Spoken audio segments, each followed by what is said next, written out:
Yeah, so my name's Spencer Coyne, and this is my home. This is where I'm from. Earlier you guys had a presentation, and they spoke about Nora and John Allison, and that's who my lineage is I'm a descendant of John and Nora. So my family's been here forever and ever, and want to welcome you to my home. And this is the territory of the Upper Snoqualmie people and the Snoqualmie people. So thank you for coming.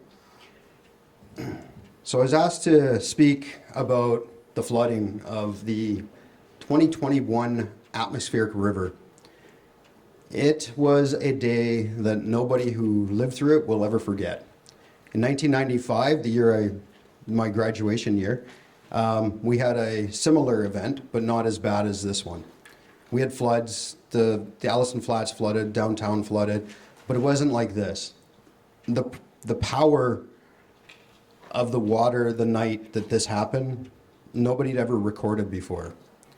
It ripped the KVR off the side of the mountain. It ripped open our dikes. It just, anything that stood in its way, it just demolished. I can't remember off the top of my head what the speed of it was, but it was off the charts. I think it was over double the speed of the 1995 flooding. We're really lucky here because we do have monitoring equipment in the rivers already. So we were able to get some really good data off of it, which is going to help us down the road with our planning. And we're into that phase, but I'll talk about that in a bit. So behind us here is right after shortly after the dikes broke. This is probably about, I'd say 1 or 2 o'clock in the morning. The search and rescue team was actually in Tulameen trying to do evacuations in Tulameen when the dike broke. And so we weren't able to get to everybody at once. We had fire departments going out trying to evacuate people while this happened. This picture here,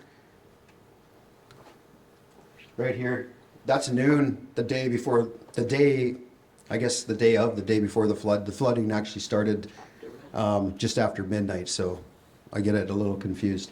But you can see this is around midnight, the other one's around midnight.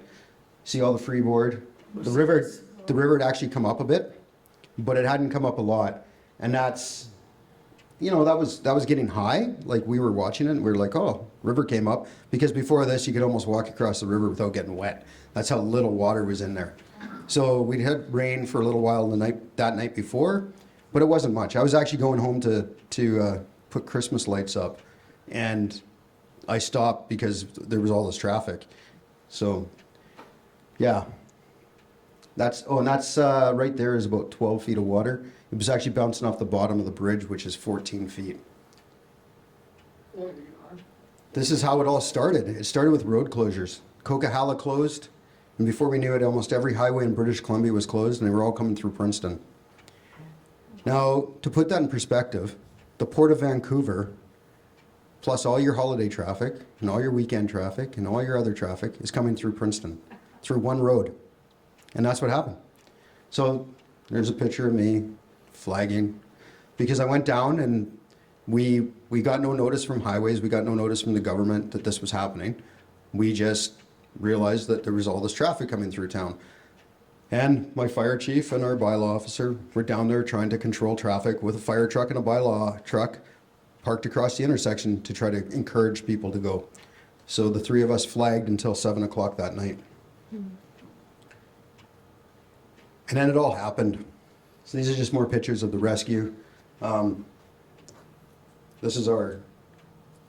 Ed. Ed's our emergency operations manager.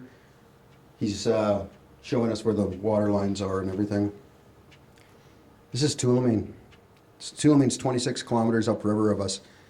The water, what happened up there was what happened here was devastating, but what happened in Tulameen was, if you want to call it biblical, it was almost biblical. Like, there's houses that were washed down the river, completely gone. There's there's parts of the riverbank that are gone. It's something else to see. We got the chance to fly over it with the Canadian Forces, and we flew halfway to the headwaters And all the way up the river, there's just devastation. Trees are gone, roads are gone, bridges are gone, everything's gone up there. It usually takes about 4 hours during high water for water from Tulameen to reach Princeton. It took less than an hour. So here's more pictures. So November 14th, you can see on the top there, that's the night of, and then you see the next morning. And on November 16th, it's all going away. And as fast as it came, it left.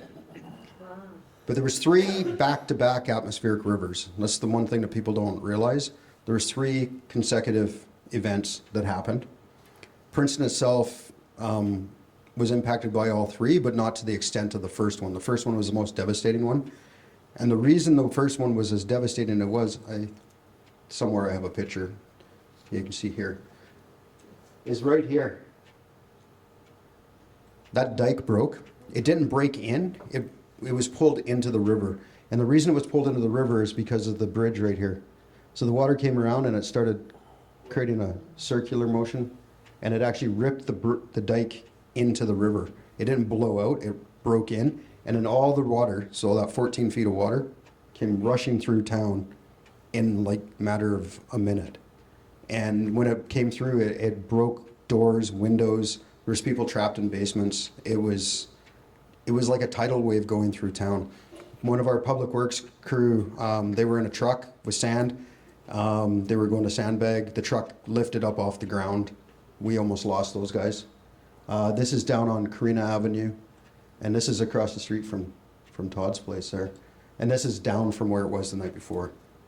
So let's go back here. So yeah, again, you can just see, this house here, I took all the media to this house. This is the next day, but you can see clearly, this is the night of. You can't see the cars. And there's the next day. And then down here's the day after. So if you look real close, there's a line right there. That's how high the water was. 7 feet. Yeah. So just more pictures of the downtown area. This bottom one here is looking across the river. That's the top of the dike there. And that's the apartments on the other side. And again, this is actually down on the bottom of Todd Street. It's the lowest part of town, unfortunately. So there was probably more water there. The deep end of the pool. It is the deep end of the pool. But we weren't alone, as everybody knows. Merritt was going through this, the coast was going through this, roads were continuously closed. This caused a myriad of different issues that we never even anticipated. I think we figured out there was about 5 or 6 different emergencies happening at the same time because of the flood. We lost our water lines under the river. This is one of the sticking points with people when they all say just dredge the river, dredge the river. Well, it took out all of our water lines underneath the river, so the river dredged itself. It took out roads. It took out a gas line, so we had no heat. Right after the flood, temperatures dropped, just like it did in 1995. Because the roads weren't open, our grocery store, because of the traffic event the night before, people were stopping, and they cleaned out our grocery store of all those quick and easy things like sandwich meat and bread and those things that you can just grab and go. So so by the end of the day of the flood, so then Monday morning, our grocery store was almost completely empty. So we had no food, we had no backup, we were cut off from the rest of the world essentially. And this is just some of the devastation post-event. And you can see cars in a river. There was a property up in Tulameen, I forget how many cars he had, and all of them are buried somewhere in the river. They started pulling cars out, and they would pull multiple cars. I think they pulled a tractor out. This one here is down by my place, down by where the golf course is. We're 3 miles from town. It actually came from right here. And this is just over where the low part of town. This is the only reason the town emptied of water. This is our sewer lift station. There's 40 feet of concrete under that, and it blew the dike open again and allowed all the water to leave, because at one point the water in town was higher than the water in the river. So just just kind of just an idea of the devastation. So it went back out? then? Yep, it poured out when the river went down. It poured back out. Came in at the Riverside Cabs and Yeah. went out there. Yeah, so Sunday night, Monday night was the peak of the event. That's when the dike broke. That's when everything happened, and it's hard to explain what was going on. Like I went home for about half an hour and got about 10 minutes of sleep before I came back in, and the next morning I had all these interviews and stuff. And one of the interviews was before the sun came up, so I was standing there waiting. And they were asking me to describe it, and as I'm like sitting there with this Skype, thing, trying to do this interview, the sun's coming up, and I was just in shock. I mean, you could finally see what had actually happened, and it was just mind blowing. Then that night, another atmospheric river came through, and the river on the town on this side came right up to where it was the night before, and the Similkameen side of the community was within about 1.5 feet of breaching the dike on that side. I went home for about an hour that night. I left thinking we're not going to have a town to come back to. Like I had to go home. I had to try to get a little bit of sleep because by then I hadn't really slept at all. And my staff was like, just go home, just get out of here for a minute. So when I left, I'm driving along and there's water pouring across Highway 5A towards Little Creek Grill. That's all underwater. The river's coming up. This water's already come back to where it was. And the Similkameen River's about to breach. And it's like, at that point, as a community leader, what do? There's physically nothing you can do. You've put all the precautions in place that you can, and there's nothing more you can do at this point. You just go home and you pray. You just, please let there be something to come back to. And then the humanitarian side of it is something else. We got the Canadian Forces here to help. It took some creative finagling to do that. We kind of embarrassed the government. I had 2 MPs in Ottawa, a New Democrat, and our local Conservative MP, both on the House floor, both in the minister's office, pleading for military assistance because we just didn't have the manpower, and they said there's another wave coming. So we're trying to sandbag, we're trying to fix things, and we can't. Like, we just don't have the ability. Eventually they show up, and if you take a walk through town, you'll see that all these temporary works are still in place, and that's because our dike is still the same level it was before. You see in the top corner there, Fortis is they put in a temporary line. It just kind of laid on the side of the riverbank until, I think it was last year when they finally got that going. And then the mud was the worst part of the cleanup effort. Water's one thing, but mud is just nothing you can deal with. And for, I would say, weeks after, this was a daily scene in Princeton. Just traffic, because we were the only road open.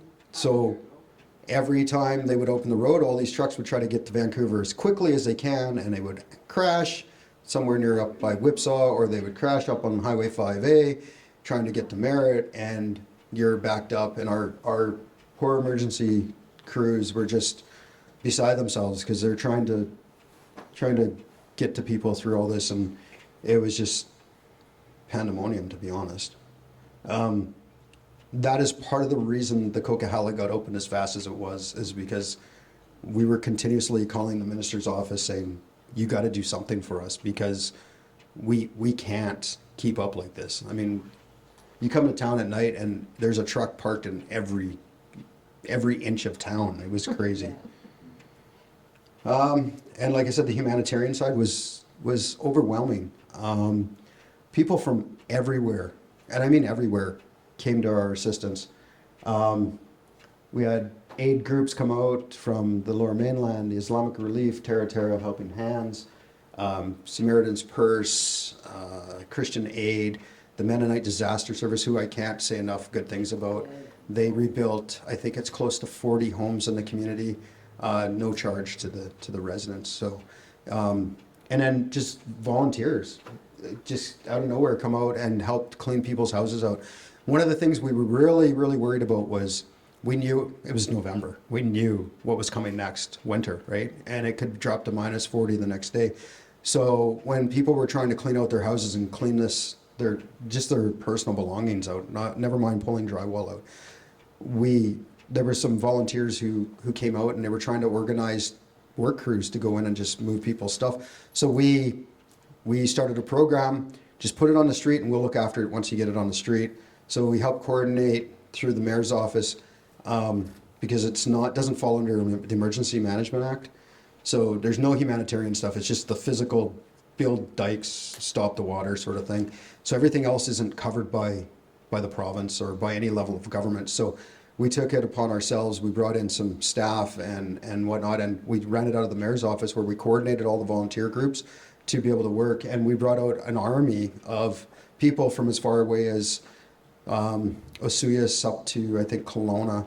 And I think there was even a couple of people came over from the boundary area to help us just clean people's stuff out. Because if we get it out of their house, they could try to rebuild over the winter.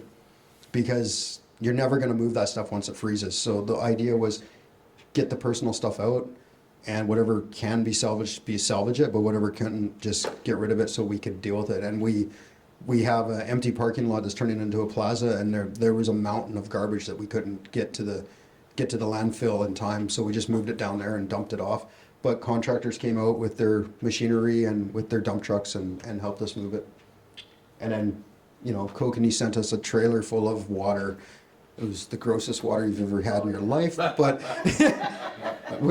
it's in a beer can, and it's you know what, it saved people's lives because we're still on a boil water advisor. The school, they had heat and they had the facilities, so they were making food and bringing it down to volunteers. And then the other thing we did was we didn't want the community itself to fall apart. I have a background in emergency management. I worked in ESS. I worked in the 2017 fires, the 2018 flooding.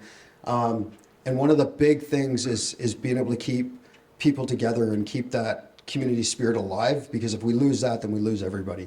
So the local playwrights, they were putting on a play, and we had to bring it all to a screeching halt because it was also our emergency evacuation center. But we paid them to put on their show, and we did the regular emergency. The emergency teams all get together every year, and they go around and they collect stuff for the food hamper. We made sure that happened, and then we had our Christmas light up, which we thought we were going to have to cancel. It was freezing cold. George came down to help me, and we put on this light up just so we had people there. And I think it was one of our best attended light ups ever. Like, people were there. And we just did this through the year. Whenever we could, we had it. And this is during COVID too, don't forget. So we kind of just waved off all the COVID stuff and just said, you know what, the hell with it, we'll manage, right? But we needed to keep the community spirit alive so that the community itself stayed alive, because that was what we were worrying about in the background is, we're coming into Christmas and people have just lost absolutely everything. How do you deal with that? We had a third of our was it a third of our population? Yeah. A third of our population on evacuation at this time. What is the population? It's just shy of 3,000. So we had over 300 evacuations. So, and then it was, more of that stuff going around. Took the ministers around, and I took the ministers right into people's houses. When these guys came to town, I wasn't going to let them just walk through an area. I took them into the people that couldn't, like this house right here is This is one of my favorite stories. They got denied all their funding and everything for multiple reasons. I took the minister to his house, and the minister came out almost in tears. So, it pays to have these people in the community. And they were reluctant at first, I'll be honest. The government really likes to go to the big places where the media is going to be. And I took the media away so that they had one-on-one time with these ministers and with these government people, so that they would have a chance to speak candid. It was good.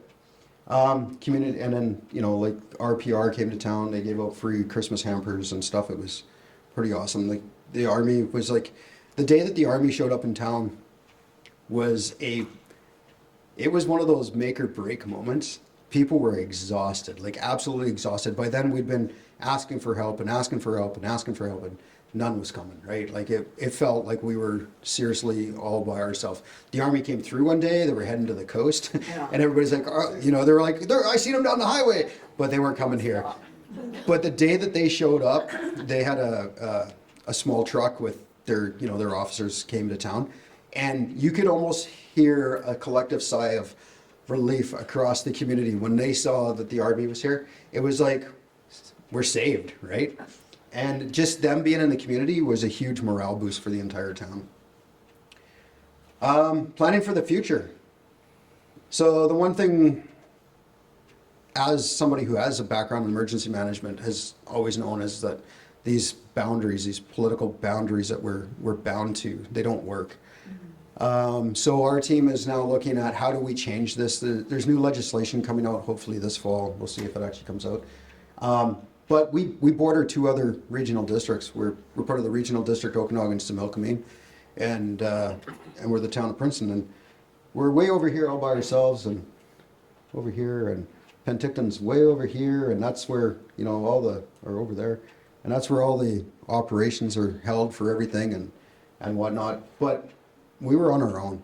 They couldn't get to us. They didn't want to get to us. So we were like, how do we deal with this? So one of the things we're looking at is a new Similkameen type organization or planning way of doing things. And then looking to the north to the Thompson-Nicola Regional District and the Fraser Valley Regional District, because we found that there's a giant triangle right here. And every year we seem to be more and more involved with each other, even though we don't politically talk to one another through our respected regional districts. But as was mentioned earlier, I mean, we had traffic problems because Merritt was being evacuated. Logan Lake, you know, we had evacuees from here from Logan Lake the year of the flood, right? They evacuated Merritt through Princeton to get to Chilliwack, and at the same time we have the Garrison Lake fire, which is right on the highway, and they're sending traffic through there, and there's no coordination at all. And these are the things that we're trying to figure out. How do we solve these problems without the government being involved? Because to be honest, they mess things up a lot of times because they look in their silos, right? They look through their forestry districts, or they look through, you know, these other, you know, mechanisms that they have that don't always work for us.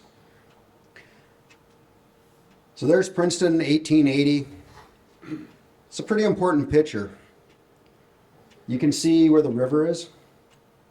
You can see what's not here, and you can see how wide the river was. Just keep that in mind. This is a little later, but you can see this is right here is, well, Thomasina's would be right about here. So you can see how short the street was. You can see where the bridge starts. This is the old Brown Bridge. It's the original second Brown Bridge, I think, or third, or one, whatever. But you can see underneath here, there's spillways. This is important stuff. So this is what we're doing now. We're going through all these old photographs to figure out what can we do, because now we have a responsibility to try to make sure that this never happens again. This is the new bridge. The bridge most of you are somewhat, but you can see they've kind of reclaimed some of this riverbank. Here's just another picture of the old, this building is still there today. And you can see how close that is. This would be about where Lime Street is now. Lime Street is the street that kind of runs parallel to the river. There's houses, there's a park, there's stuff on the other side of that now. A lot of the river was filled in. Way Yeah. back then. Another picture of it where the riverbank used to be. And it's important too, you can sort of make it out. Across the river from the Brown Bridge, there's a big apartment building there. But if you look what's over there back in the old days, it's a gravel bar where the river used to back up there naturally. Another picture, it's a little bit more contemporary. That'd probably be, what do you say, Todd? 30s, 40s? Somewhere in there? Okay, I think about there. I'd put it in the 30s maybe. Maybe the 30s. But you can see how wide the river was. Not just how wide it is, but how wide the flow areas were. Right? Those are natural spillways that aren't there anymore. Just another picture of the original bridge. That's the original bridge. And you can see where the riverbank was. Goes right up to those embankments that are no longer there. And this is a really good picture too, because this is Highway 5, well, Highway 5A is right here. This is the, we call it the Bridge of Dreams now, that covered bridge. But you can see something happen here, and something very, very drastic happened here. This is all water here. It's kind of marshy. That's the riverbank. That's what we call the Two Rivers Park now. But when they built the train bridge, the river used to go to about back there, and the river used to come up to here. So we narrowed the river back when they put this in. And that's really important, because if you narrow a river, it has to go somewhere, so it backs up. So we're looking at that. And this is a cool picture off of, you can kind of see where the old buildings were and where the new stuff is. So remember that old building that I said still there? That's it. Well, that used to be the edge of the river there, right? There was a riverbank right there. So this is all brand new. And another picture, some old pictures there, show you this. And we have this really bad policy too, that you're not allowed to have vegetation in a dike. But if you know anything about vegetation and water, they kind of go hand in hand because it helps each other. So we've cut down, all these trees are gone. If George will remember, back in the 80s, along where the apartments are now and where the dikes are now, those all used to be great big cottonwoods. Yeah. Big black cottonwoods, which are super important because they suck up so much water and then they let it all go back out in the summer. Those are all gone. So these are the things that we're looking at and trying to figure out, how do we do this? But there's the original bridge where the rivers were. There you can see that that gravel bar that is now all developed. But that was part of the river at one time. And then just a modern one, and what I did here is I just put some overlays on so you can kind of see where the river used to go, where it is now, where it used to go, and what we've done on that corner. So this is all stuff that probably shouldn't exist. So it was filled in and dike? Is that what you're? Yeah, a lot of it was done during the Centennial period. They built the park down on just past here. So this, you can see this part right here. So these are where those little cabins are. Okay. And when they built those cabins, just before it, they pushed the river out, and then they built those cabins on top of it. And the dike that's there was built, was rebuilt in 1996 after the 95 flood. But there's pictures in 1972 flood where they're sandbagging right outside the back of those cabins because that's where the river was. But they leveled all this off and then they put the cabins on it. There's a picture, I couldn't find it for this, but we have a picture in the office where the river goes like this, right at the end of the cabins, because they leveled it all off and put the cabins there. So who are they? Whoever put the cabins there, I think it was Tug or somebody or whoever. Because anything bought it. near, anything near the river's edge is Now. industry. Now, Now. not back then. This is all pre-village, pre-riparian, pre-everything, right? These cabins have been there since the 40s, I trees think. coming down too would be, Yep. And then this was all rebuilt in the 90s too, when that flood, because the flood almost took that road right out. So all of this development right here is stuff that we're looking at. What do we do with? How do we deal with this? Because to rebuild this dike to modern specifications, we have to go about 6 more meters up, which is yeah, which is criminal, because if that breaks, everybody dies. So that's just a picture of our emergency management team in their work. And if you have any questions, or more than happy. Yeah. How does and you were talking about building the cabins, and this was before Princeton was incorporated. How does the legality of Princeton being incorporated improve or be detrimental to the kind of flood management things that should have happened? There's no, so it's an act, they call it an act of God. The municipality isn't responsible for things that happened in the past. And flooding's a really funny one. You personally, as a property owner, are responsible for flood mitigation. Not the province, not the municipality, you yourself. So the municipality, in incorporated municipalities, we have a responsibility to dike. Those dikes are inspected annually, and that's the level of our So responsibility. before incorporation, who would have been responsible for diking? Nobody. The dikes that are built in Princeton, the majority of the dikes in Princeton are actually from mining activity. So if you go down by my place and that, you'll see along the river that there's these dikes. That's why there's a lot of abandoned, or we call them orphan dikes. Right. A lot of them are from when they dredged the river. So when they dredged, they put all the debris, or whatever you call it, along the edge of So the they river, were- and it created a dike. They weren't actually flood mitigation, they were just No, they acted as flood mitigation, but not, like, nothing official. Right. And that's part of the problem. So the dike that broke was built by the province of British Columbia to provincial standards and maintained to provincial standards the day it broke. And I know there's some people in town that seem to think that I'm personally responsible for that, but everything to do with that dike was to the provinces, to the letter of the law of the province. They're the ones who commissioned it, they're the ones who built it, because at that time, the diking authority was the province. The province, under Gordon Campbell, downloaded diking authority to the municipalities. John Horgan was talking about taking those authorities back, because the level of responsibility for diking is so huge. Oh, yeah. Like Merritt, where Merritt flooded, there were no dikes, because that river never floods the way it flooded. And that's the part of climate change that nobody's really talking about, is what's happening is unprecedented. We no longer, we're told by our engineers, spring freshet is, you know, you're gonna see your normals, ups and downs, but what you guys all need to be starting to worry about is November and December and these atmospheric rivers. And the atmospheric river is what we used to call the Pineapple Express, Right. right? And they are increasing in strength, and they're increasing in the amount of times they happen. And when we were first told how, you know, when they gave us an idea of where we're supposed to go with our dikes, I thought, you guys are nuts.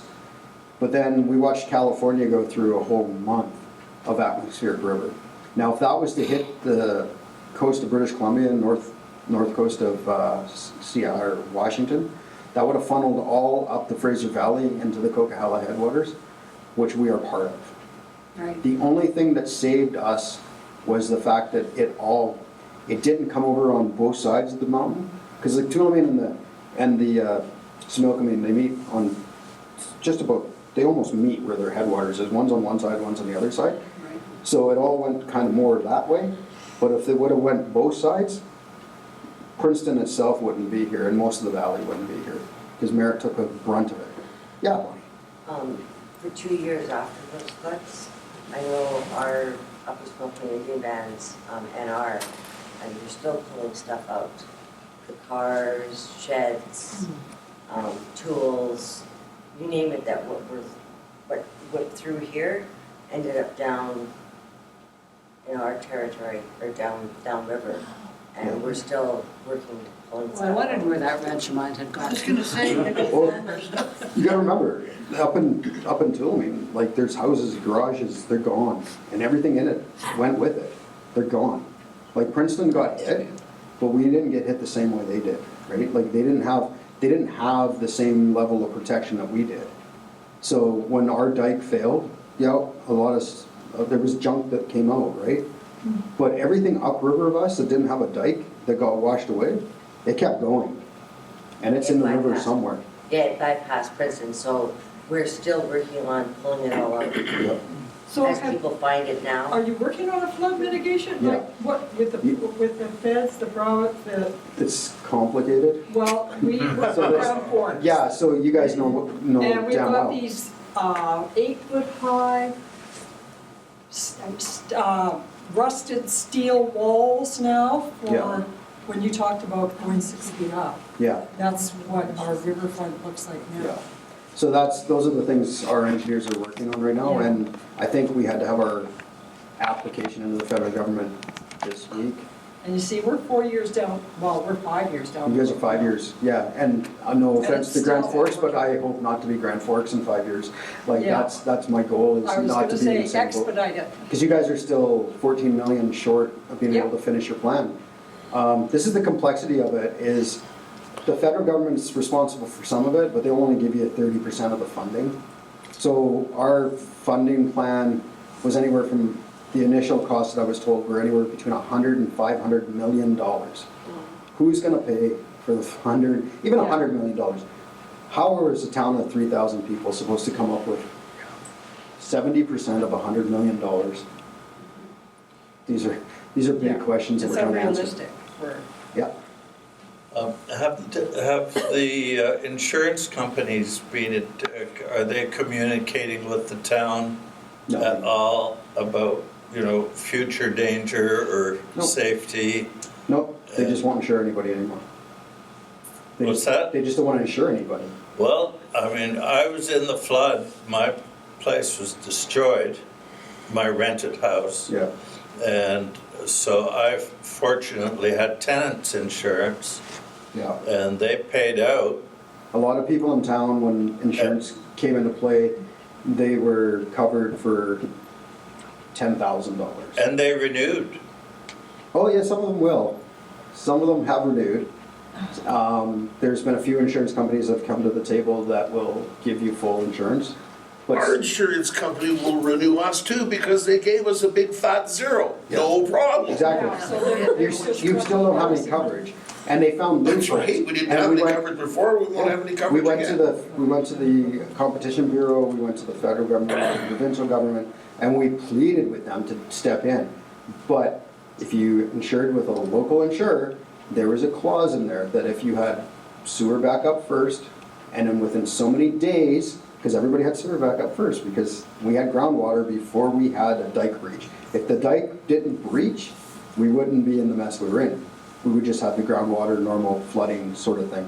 But that's not the case. So within a certain amount of time after that sewer backup, if you had overland flooding, it was null and void. So what they did to get out of it was they gave you 10,000, and if you're really good, well, we won't make you pay your deductible, which means we might throw in another 2,000, and you'll get your 12 instead of just 10. But some people got screwed on that, and they had to pay 8, they only got 8.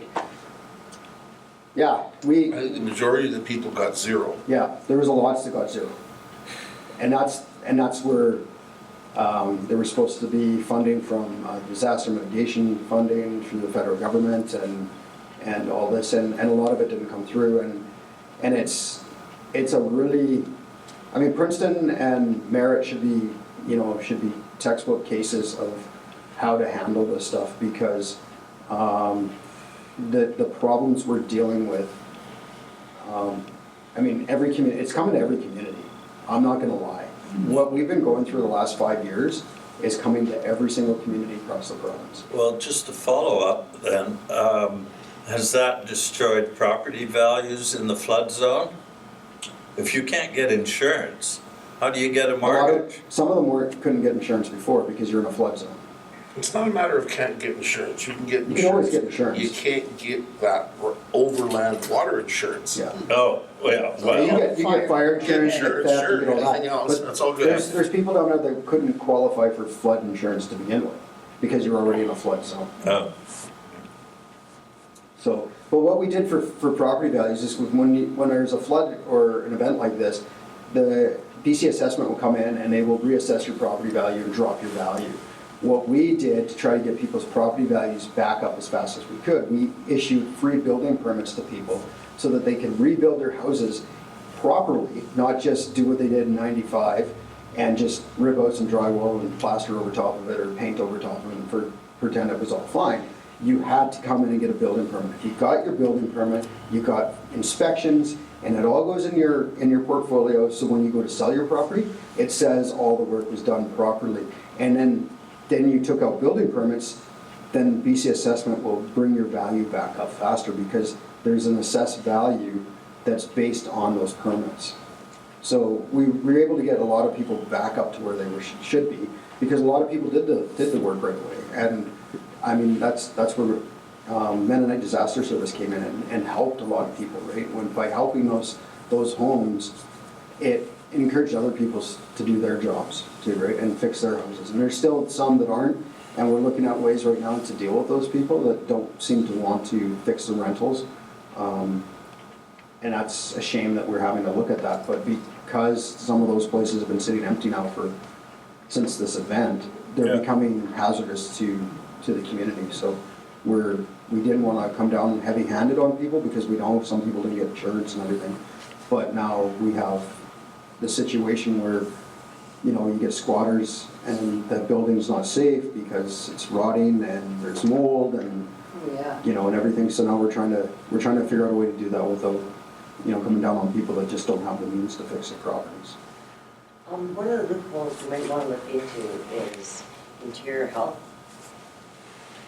Yeah. They do have money somewhere for low income, and that's how we got all our housing fixed. Yeah. Yeah, I think we've been talking to them about it too. Yeah. Yep.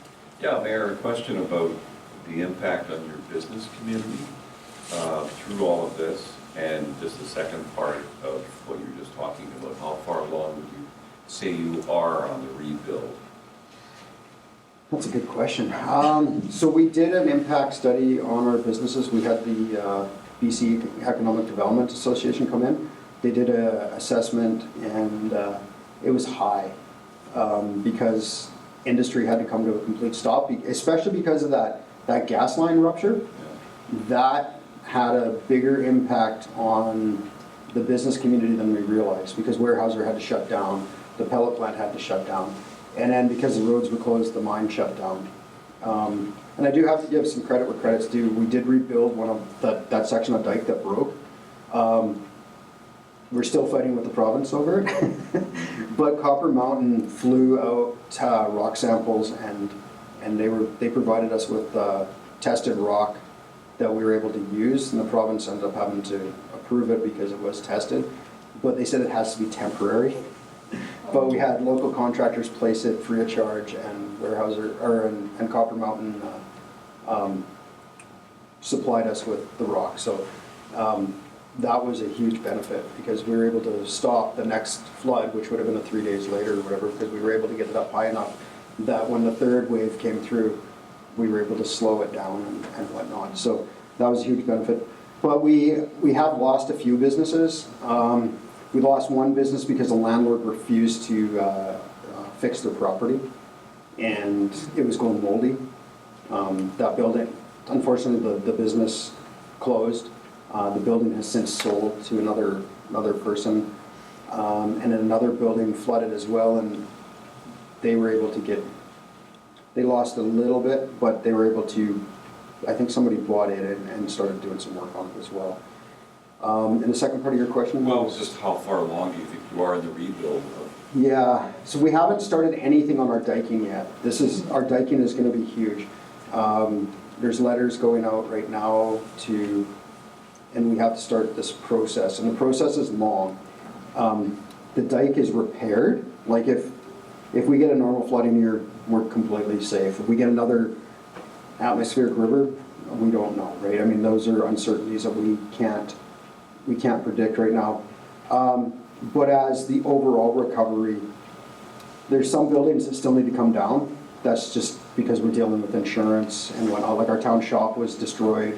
I'm sure Bonnie ended up with some of our tools down there Headley, because our shop, we lost most of our fleet for our public works fleet. We had to replace that. We lost heavy equipment, just waterlogged, and then it froze and broke everything.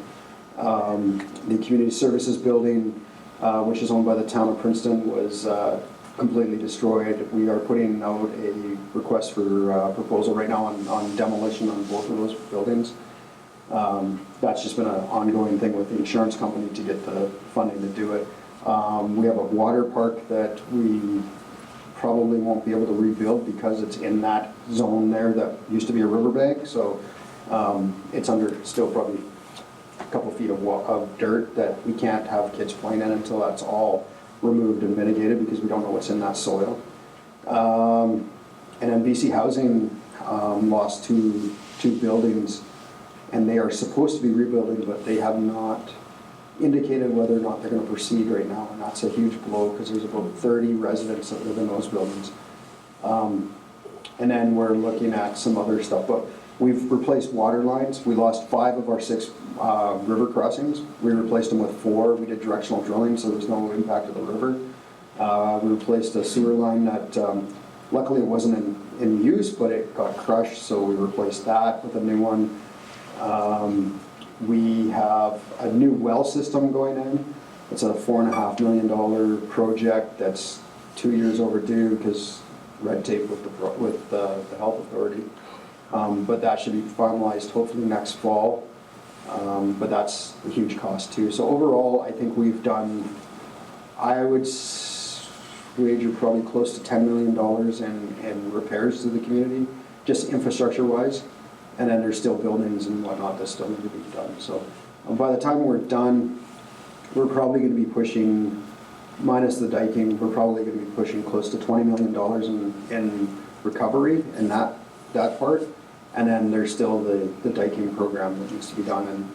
And our engineers have been working very hard and diligent to try to get that back as good as it is, or good as possible, because we want to try to restore some of the riverbed to how it used to be and bring back some fish habitat and bring back some native species that will help with the long-term mitigation plan, because we don't want to just keep a channelized river, because I'll be quite blunt, all this dredging and from mining and from people who thought they were doing things good, they helped create the monster that tried to take us off the face of the earth. So we need to bring back some of that, knowledge that we know works, right? And that's the hard part, is how do we do that? Who's going to pay for that? There's no money for buying land. The federal government doesn't buy land for municipalities, and neither does the province right now. So they did some pretty unique things in Grand Forks, Yes, they did. and it was the first time it was ever done, and we're exploring that option.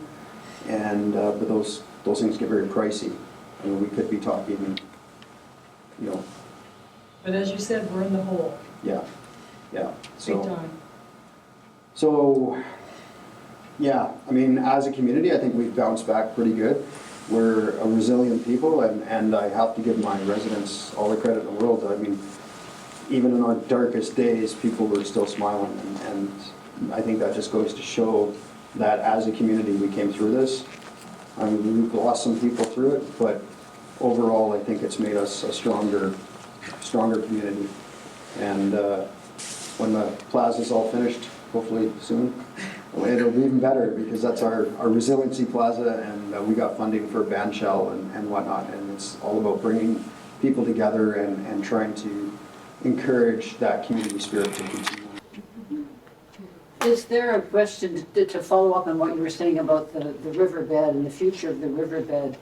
Is the bottom of the river now higher than it was, and is therefore the potential for flooding even worse than it was?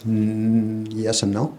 So that's a hard question to answer. I don't have a picture of the river, unfortunately. The river's changed. So the river channel itself is not where it used to be. And that's normal for rivers. Rivers move, right? I mean, that's why rivers are the way they are. What we think is high, there's parts of the river that are really high because that's where it all got deposited. But if you look at where the channel itself is, it's deeper than it used to be. And that's the conundrum, because everybody just goes and looks at where all the rocks are, and they're like, oh, that was never there before. It's way higher than it used to be. Yep, but if you look where the water was, there was never water there before. So if you go down by where down by the Fenchurch lift station, that's a perfect example. The water is all on one side of the river now. It's all on the town side. It used to meander a little bit more over on the other side, and then originally it used to be there, and then it moved over, and it moves back and forth. It doesn't go under the entire bridge anymore, but it used to. You used to be able to go swimming on the far side of the bridge, and now you can't. But that's because the river channel itself has carved a new channel.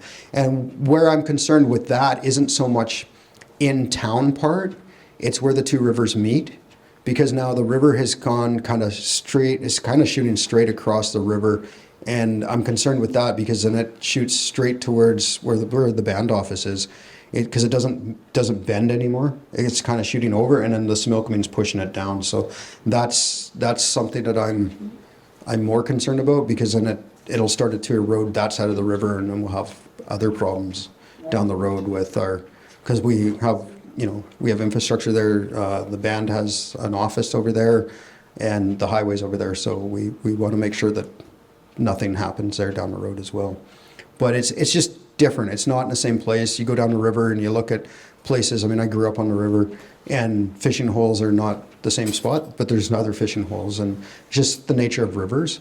But overall, I wouldn't be too worried about that.